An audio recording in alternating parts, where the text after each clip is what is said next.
सुपरवे classes, myself Samar Pratap Singh. आज हम 10th class science का चैप्टर 2 स्टार्ट करने वाले हैं। इस चैप्टर में हम अम्ल, क्षार तथा लवण के बारे में पढ़ेंगे। इस चैप्टर से पहले हमने 3 वीडियो में चैप्टर 1 को ख़त्म किया है। ये जो चैप्टर हैं एनसीईआरटी बेस्ड चलेंगे। इन चैप्टरों में एनसीईआरटी की सभी थ्योरी और उससे संबंधित जितनी भी एक्टिविटी हैं उन सबको करने की कोशिश करेंगे। इन नोट्सों को आप या तो स्क्रीनशॉट ले सकते हैं या हमें कमेंट्स में अपना व्हाट्सएप नंबर दे सकते हैं, जिसके थ्रू ये आप तक पहुंचा दी जाएंगी। तो चलिए शुरू करते हैं अपना अम्ल, क्षार और लवण चैप्टर को। इस चैप्टर की शुरुआत होती है अम्ल से। अम्ल क्या होते हैं? तो देखिए, अम्ल की कई डेफिनेशंस आई हैं। समय समय के अकॉर्डिंग इनकी डेफिनेशन चेंज होती रही हैं। जैसे सबसे पुरानी डेफिनेशन की अगर बात करें तो अम्ल खट्टे होते हैं और ये नीले लिटमस पेपर को लाल कर देते हैं। जितनी भी खट्टी चीज़ें होती हैं उन सब में अम्ल पाए जाते हैं, जैसे संतरा, मौसमी, अंगूर, दही, ये सारी खट्टी चीज़ों में अम्ल होते हैं। इसके अलावा ये नीले लिटमस पेपर को लाल कर देते हैं। ये लिटमस पेपर क्या होता है? तो देखिए, लिटमस पेपर लाइकिन पौधे से बना होता है। ये लाइकिन पौधा थैलोफाइटा वर्ग से आता है, जो एक झाड़ी नुमा होता है। तो उस पौधे से हम इस लिटमस पेपर को बनाते हैं। इस लिटमस पेपर पे जैसे ही हम अम्ल डालेंगे तो ये नीले कलर से लाल कलर में हो जाएगा। अगर इसको याद रखना हो तो हम इस पर देखेंगे, अम्ल ये ला पर खत्म हो रहा है और ये भी ला पर खत्म हो रहा है। तो अम्ल क्या करते हैं? नीले लिटमस पेपर को लाल कर देते हैं।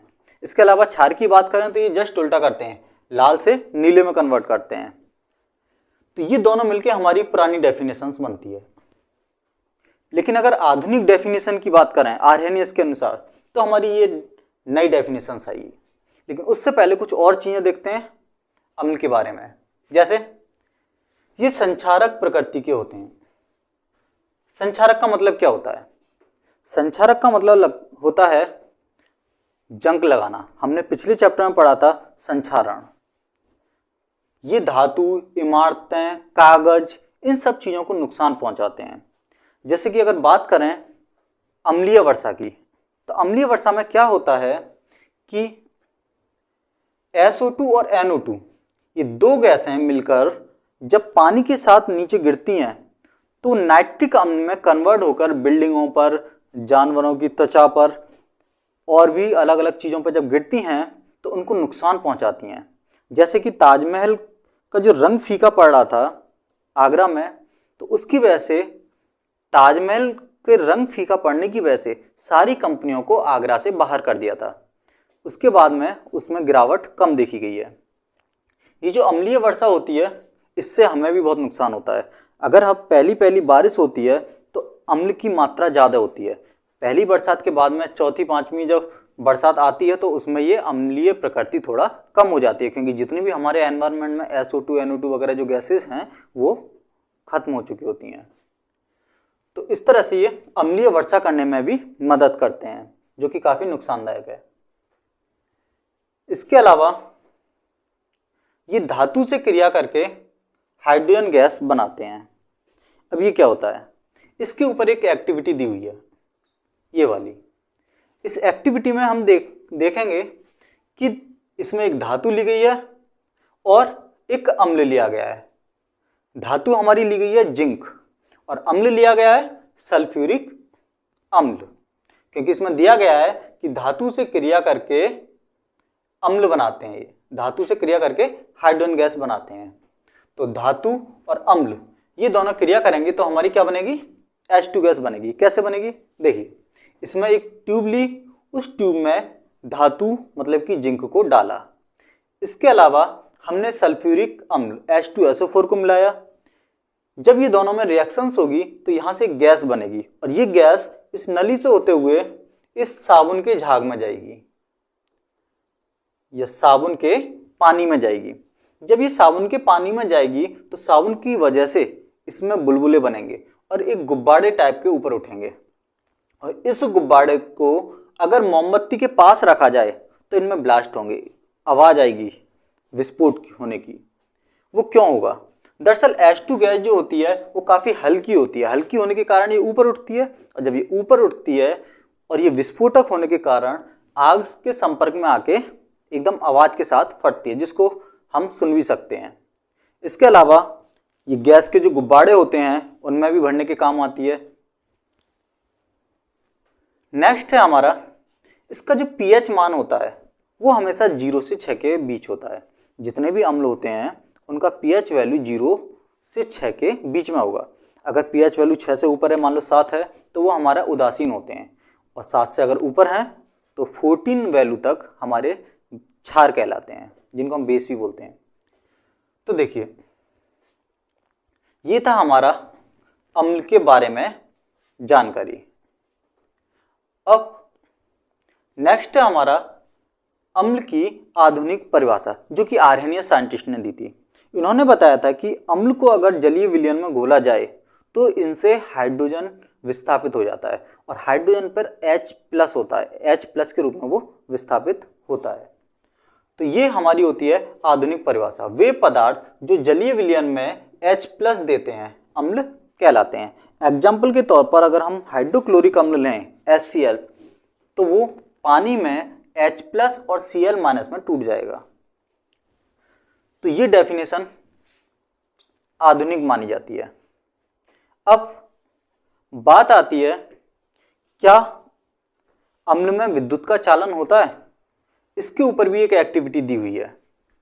इस एक्टिविटी में यहां पर एक बीकर में हमने अम्लीय विलयन को रखा है और एक रबड़ का गत्ता लिया है जिसमें 2 कील गाड़ रखी हैं। यह विद्युत का कुचालक होता है। इसमें 2 कील गाड़ी गई हैं और इनको तारों के माध्यम से बैटरी से होते हुए एक बल्ब से जोड़ दिया गया है। जब हमने इसमें अम्लीय विलयन डाला और बैटरी के स्विच को ऑन किया, तब करंट यहां से होते हुए, विलयन में से होते हुए इस बल्ब को जला देता है। वैसे तो इससे इस पर करंट नहीं जाएगा, लेकिन ये अम्लीय विलयन होने के कारण इस अम्ल के द्वारा ये करंट इसमें पहुंच जाता है और बल्ब हमारा जल जाता है, जिससे सिद्ध होता है कि अम्लीय विलयन विद्युत का चालन करते हैं। इसके अलावा जब हम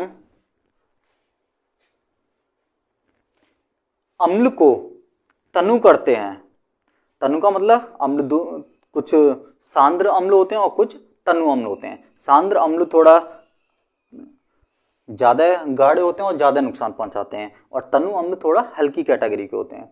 तो सांद्र अम्ल को जब तनु किया जाता है तो उसमें पानी वगैरह भी मिला सकते हैं, लेकिन पानी मिलाने से क्या होगा कि एकदम उसमें झाग बनेंगे और वो एकदम उफान करेगा, और जिससे क्या होता है कि जल भी सकते हैं। तो इस एक्टिविटी को बहुत ध्यान से और धीरे धीरे करते हैं, और करते समय हमें इस चीज का ध्यान रखना होता है कि जब हम अम्ल में पानी डालें तो उसको धीरे धीरे किसी डंडी से हिलाते रहें, ताकि वो धीरे धीरे मिलता रहे। अगर हम उसको नहीं करते हैं, ऐसा डंडी से नहीं हिलाते हैं, तो फिर हमारा एकदम विस्फोट हो सकता है। तो इसलिए अम्ल को तनु करते समय उसको हिलाते रहना चाहिए। अब है हमारा नेक्स्ट टॉपिक, अम्ल के प्रकार। तो देखिए, अम्ल के 2 प्रकार होते हैं, एक है कार्बनिक और दूसरा है अकार्बनिक। कार्बनिक जो अम्ल होते हैं ये थोड़ा दुर्बल कैटेगरी के होते हैं, तनु कैटेगरी के होते हैं, और ये जंतु और पादपों से प्राप्त होते हैं, मतलब कि लिविंग ऑर्गेनिज्म से प्राप्त होते हैं। अगर बात करें अकार्बनिक अम्लों की, तो ये लिविंग ऑर्गेनिज्म से प्राप्त नहीं होते, जीवितों से प्राप्त नहीं होते। ये हमारे जमीन की ऊपरी सतह पर मिनरल्स के रूप में निकलते हैं, जैसे कि H2SO4 है, HNO3 है, H2CO3 है। ये कुछ हमारे अकार्बनिक अम्ल हैं। H2SO4 विस्फोटक बनाने में भी यूज किया जाता है। अब देखिए, कार्बनिक अम्ल ये हमारे कुछ दिए हुए हैं, NCERT में है, जिनको हमें याद करना है और इनके बारे में पूछा भी जाता है। तो पहला है हमारा लैक्टिक अम्ल। ये होता कहाँ है?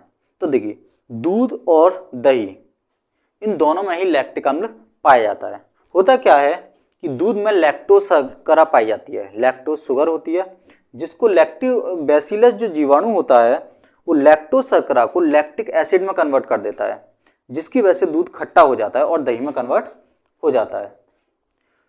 इसके अलावा नेक्स्ट है हमारा एसिटिक अम्ल, ये सिरका में पाया जाता है। सिरका कैसे बनता है?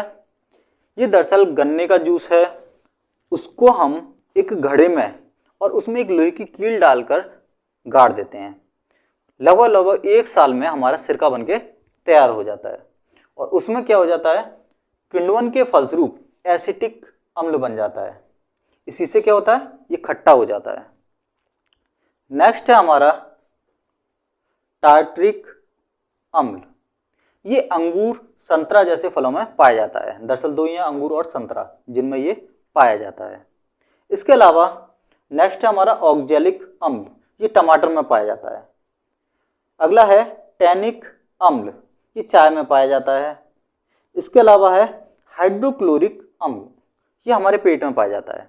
हाइड्रोक्लोरिक अम्ल HCl, ये दरअसल होता क्या है कि हमारे पेट में आमाशय के अंदर लगभग 1.5 करोड़ जठर ग्रंथियां होती हैं। उन 1.5 करोड़ जठर ग्रंथियों से एक आमाशयी रस निकलता है और उस आमाशयी रस का हिस्सा होता है HCl, हाइड्रोक्लोरिक अम्ल। ये अम्ल हमारे खाने को पचाने में मदद करता है। लगभग ये 2.5 pH कैटेगरी का होता है, किसी किसी बुक में 1.8 कैटेगरी का भी है। तो ये जो भी खाना पीना आता है उसको पूरी तरह से डिस्ट्रॉय कर देता है और उसको छोटे छोटे टुकड़ों में तोड़ने में मदद करता है। कभी कभी क्या होता है कि हाइड्रोक्लोरिक ज़्यादा बनने लगता है। ज़्यादा बनने से हमारे पेट में जलन बनती है, इसीलिए फिर बोला जाता है कि पेट में तेजाब बनना है। तेजाब का मतलब अम्ल बनना है। तो इस तरह से पेट में जलन होती है। अब इस जलन को ख़त्म करने के लिए, हाइड्रोक्लोरिक के असर को ख़त्म करने के लिए हमें क्या करना होगा, या तो पानी पियो, जिससे क्या हो जाएगा, ये तनु हो जाएगा और इसका असर खत्म हो जाएगा, या कोई क्षार खा लो, जैसे कि इनो वगैरह है, इस तरह से चीज़ें खा सकते हो। उससे क्या होगा कि अम्ल का असर खत्म होगा, क्योंकि अम्ल और क्षार मिलकर एक दूसरे के असर को खत्म कर देते हैं और लवण बनाते हैं, साथ के साथ जल बनता है। तो इसलिए हाइड्रोक्लोरिक अम्ल पेट में पाया जाता है और ये भोजन को पचाने में मदद करता है। नेक्स्ट है हमारा फार्मिक अम्ल।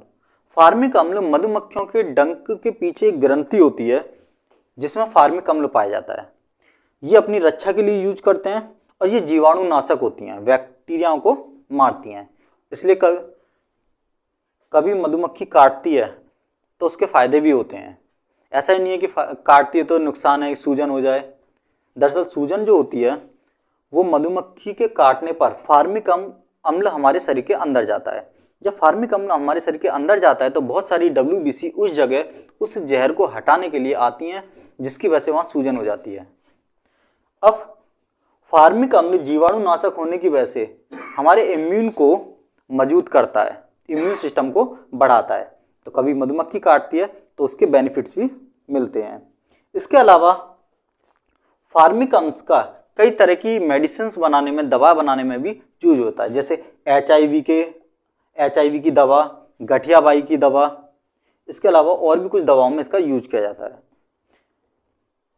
अगर फार्मिक अम्ल के असर को कम करना हो, जैसे मधुमक्खी वगैरह काटती है, तो उसके लिए एक दवा भी होती है। होम्योपैथिक में वो दवा होती है एपिस इंडिका, वो इस फार्मिक अम्ल के असर को खत्म कर देती है। देखते हैं अम्ल और क्षार की पहचान कैसे करते हैं।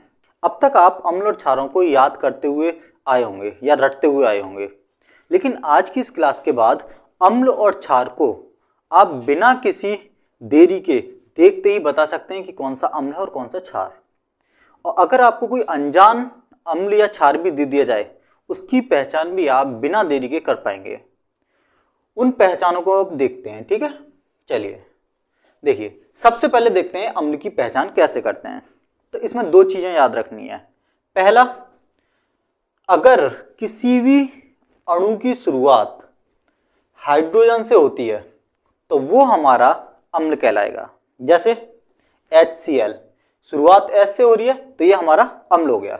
HNO3, H2SO3, H3PO4, H3PO3, H2SO4, इन सभी में एक चीज कॉमन है। वो क्या है?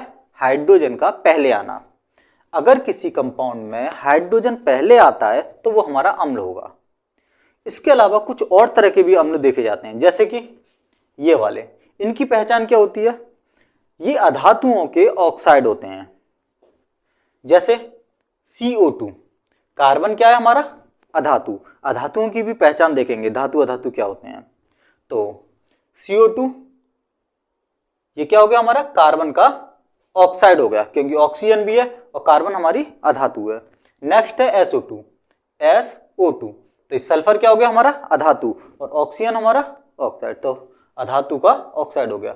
NO2 N क्या हो गया हमारा? अधातु, और ऑक्सीजन जोड़ी है तो अधातु का ऑक्साइड। तो इस तरह से सभी एग्जाम्पल हमारे अम्ल होते हैं, हाइड्रोजन का पहले आना और अधातुओं के ऑक्साइड।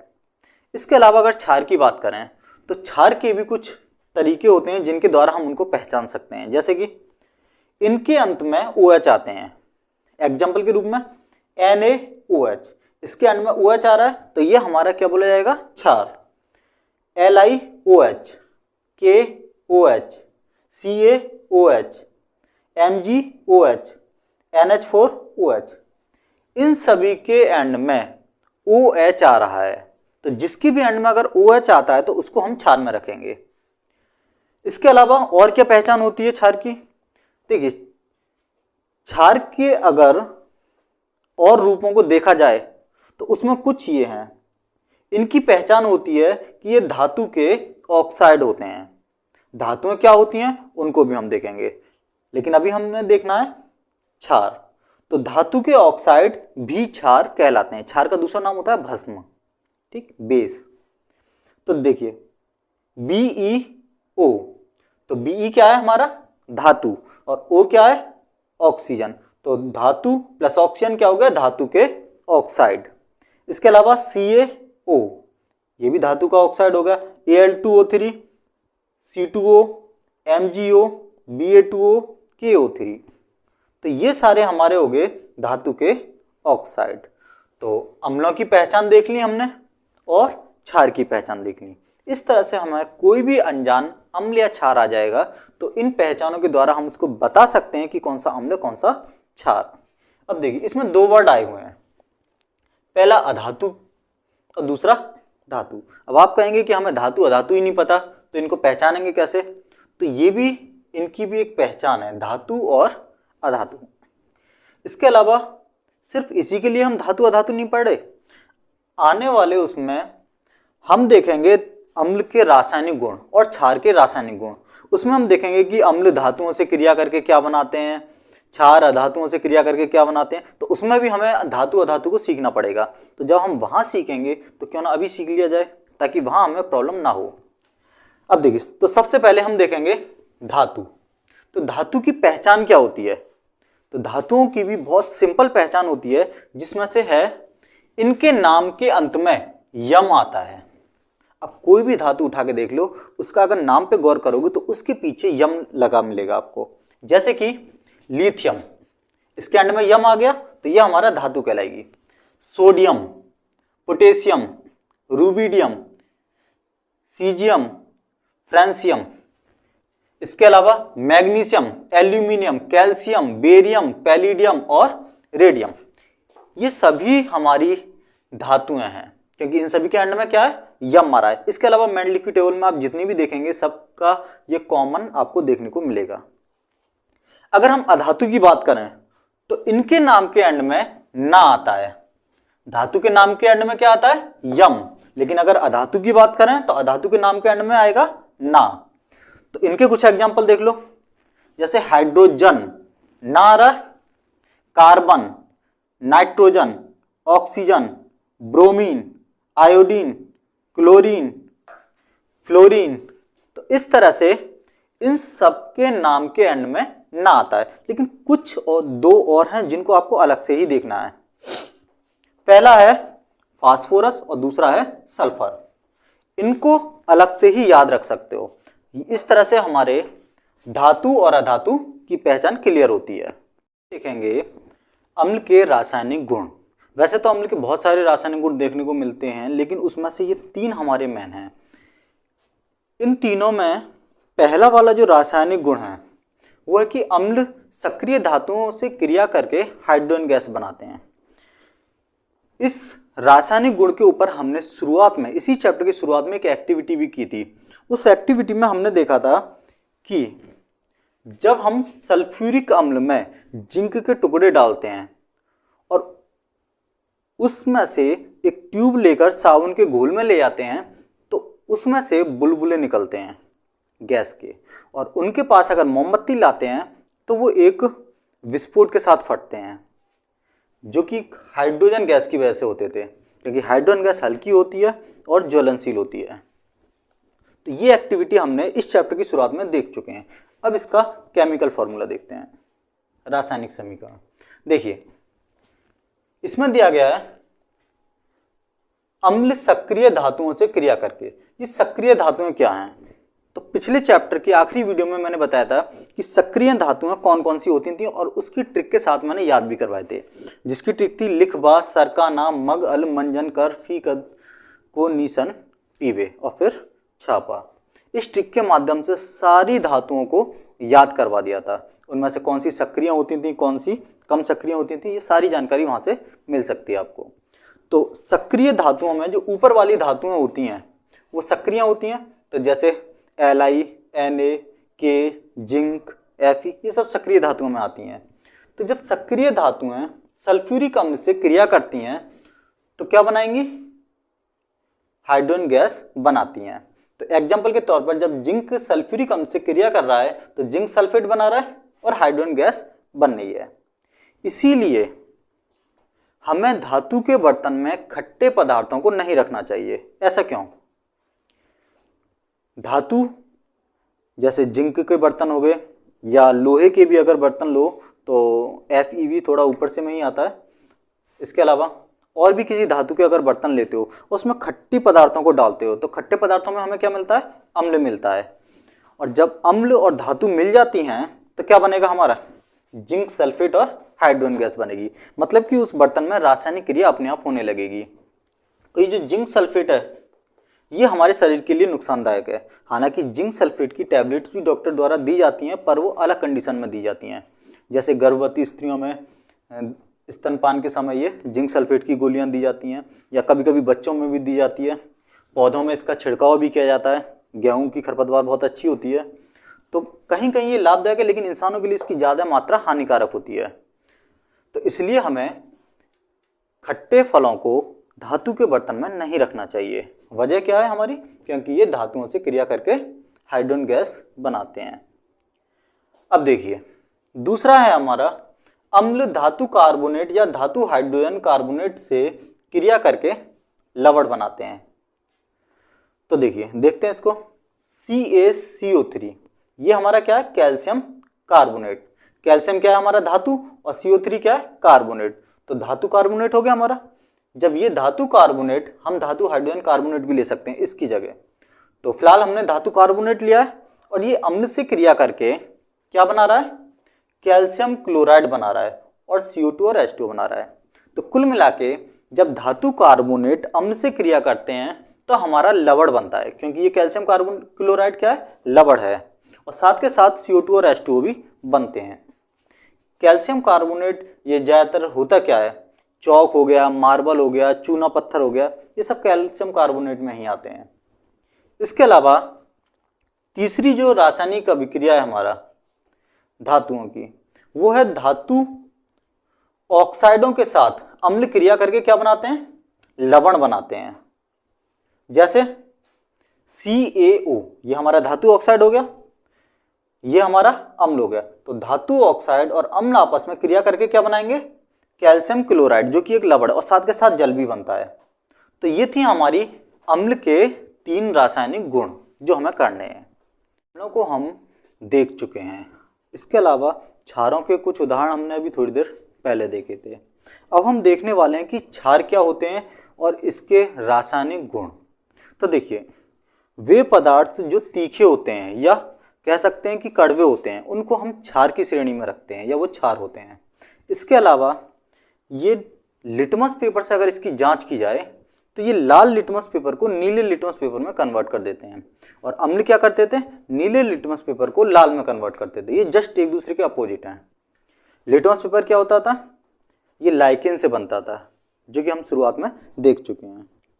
अगर हम आर्हेनियस के बारे में बात करें तो ये इन्होंने आधुनिक डेफिनेशन दी थी। आर्हेनियस ने बताया था कि जो जल में घुलकर OH आयन देते हैं या OH माइनस देते हैं वो हमारे क्षार कहलाते हैं। तो ये हम 3 तरह से क्षार को देख सकते हैं। इसके अलावा ये जो क्षार होते हैं ये साबुन की तरह चिकने होते हैं, और अगर इनका pH वैल्यू देखा जाए तो इनका pH 7 से ज़्यादा होता है। लेकिन अगर pH 7 होगा तो वो हमारा उदासीन होगा, ना अम्ल न क्षार, जैसे H2O। अब क्षार क्या होते हैं, देखिए क्षार और क्षारक ये दरअसल लगभग एक ही होते हैं, बस थोड़ा सा अंतर होता है। क्षार वे क्षारक होते हैं जो जल में घुल जाते हैं। क्षार क्या होते हैं, क्षारक ही होते हैं लेकिन ये जल में घुल जाते हैं। तो जो जल में क्षारक घुल जाते हैं उनको हम बस क्षार बोल देते हैं, ये एक अलग कैटेगरी होगी। इसके अलावा क्षारों के रासायनिक गुण, तो देखिए कुछ रासायनिक गुण हैं जिनको हमें करना है। पहला है धातु क्षार के साथ क्रिया करके लवण और हाइड्रोजन गैस बनाते हैं। एग्जाम्पल के तौर पर धातु हमारी जिंक होगी और क्षार हो गया सोडियम हाइड्रोक्साइड।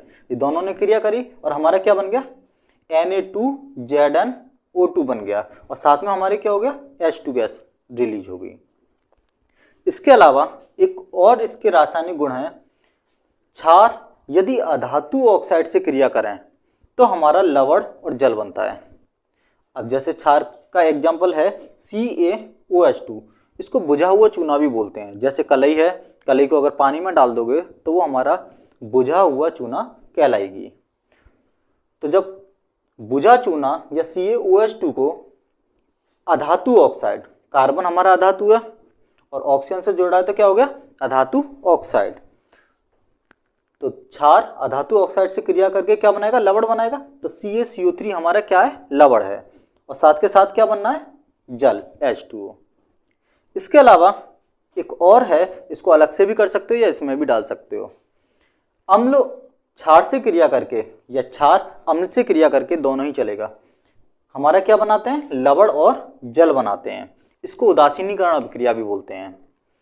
जैसे कि अम्ल है हमारा HCl और क्षार है हमारा NaOH, और हमारा क्या बना, NaCl बना। NaCl क्या है, लवण है, और साथ के साथ जल बन गया।